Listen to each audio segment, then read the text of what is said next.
Il était une fois, au lycée professionnel Saint-Henri, un cours de mathématiques qui avait ouvert ses portes à tous les professeurs des autres disciplines pour une traversée pédagogique, un voyage transmathématique.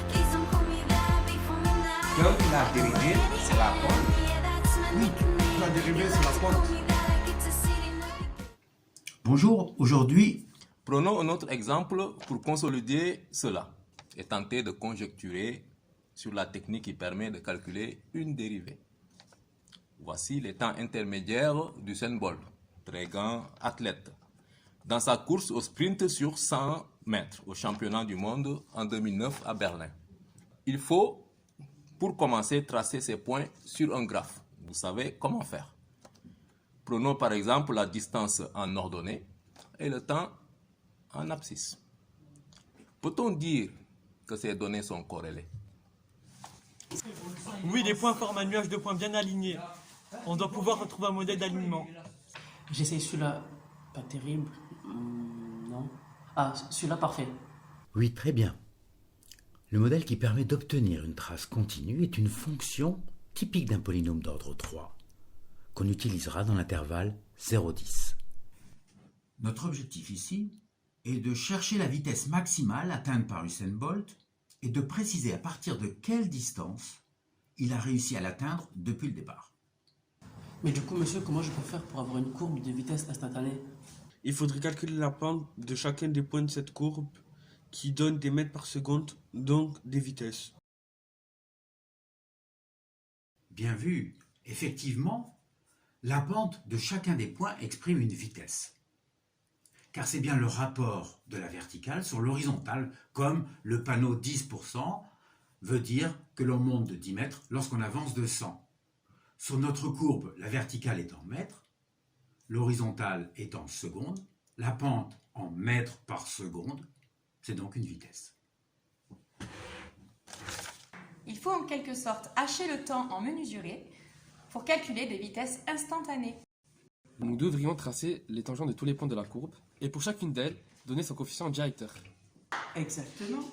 C'est le concept de tangente qui a été mis en évidence pour la première fois par Archimède. La tangente est décrite par le mathématicien français Pierre Fermat comme position limite d'une séquente à une courbe. C'est une droite qui épouse localement la direction d'une courbe.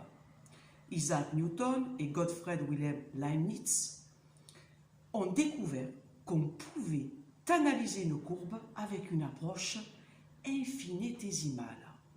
C'est-à-dire que toutes les courbes pourraient être représentées par des droites en zoomant suffisamment.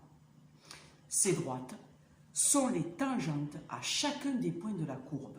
Chaque petit bout de tangente mis bout à bout forme une courbe, cette fois en dézoomant. C'est la naissance du calcul différentiel. Ici, on mesure la pente de la tangente du haut point C qui mesure 12,85, en gros, une vitesse de 12,85 mètres par seconde. Oui. La courbe qui décrit la pente de chacun de ces points, c'est la fonction dérivée, notée f'.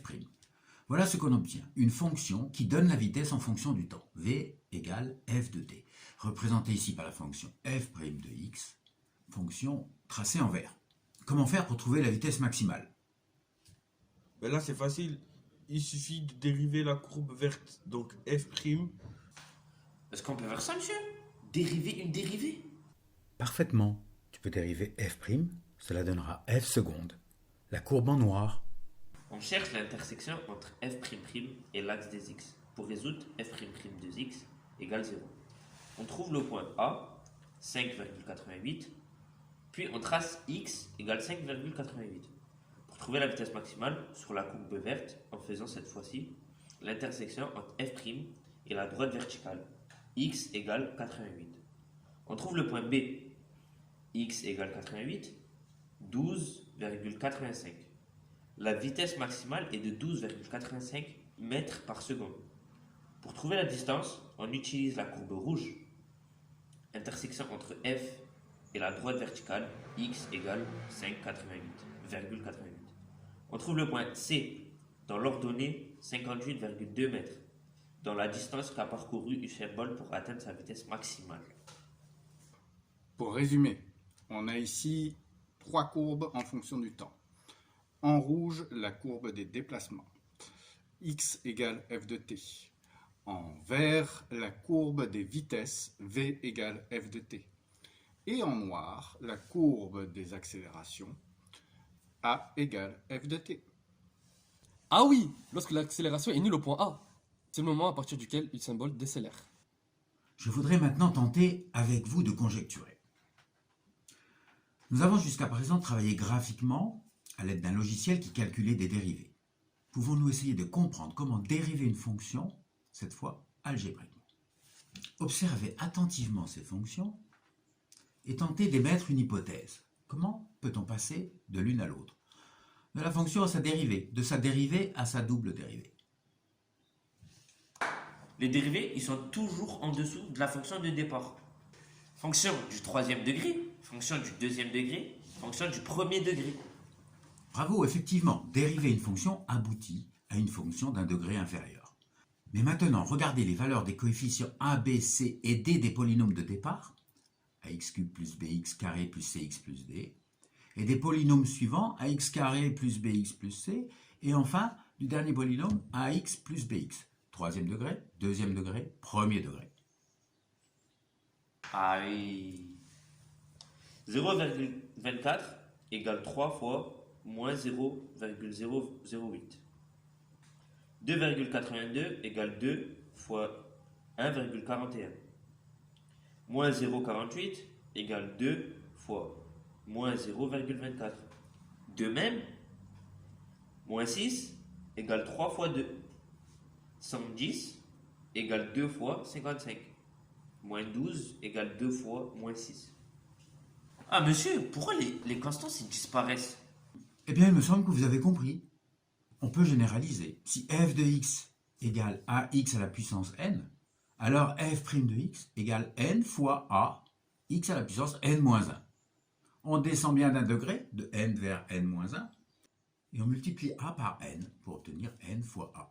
Si f de x égale 1,16, une constante, cette expression peut aussi s'écrire f de x égale 1,16, x à la puissance 0.